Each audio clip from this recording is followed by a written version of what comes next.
Have you seen Comet C 2022 E3? The first bright comet since 2020's comet Neowise is relatively easy to find this weekend as it appears to pass close to a prominent and easy to find star Polaries, the North Star. To know the exact time and direction, comment down your location. Here we will show an age-old trick of navigators and stargazers to find the comet. This week, Comet C 2022 E3 has been passing the Big Dipper, the famous shape of 7 bright stars in the northern hemisphere's night sky. Now, the perfect time to watch is after sunset on Sunday, January 29, 2023. Go outside at about 9 o'clock in the night and look north. Comet C 2022 E3 will be close to Polaris, about a third of the way on a journey between Polaris and Dubhe, the top star in the Big Dipper's bowl.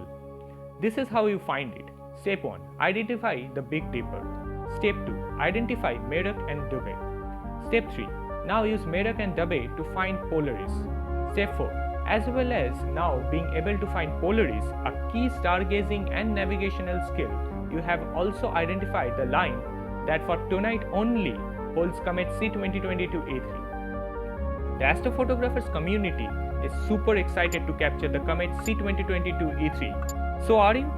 To know the exact time and direction, comment down your location and don't forget to subscribe to the YouTube channel for more videos like this.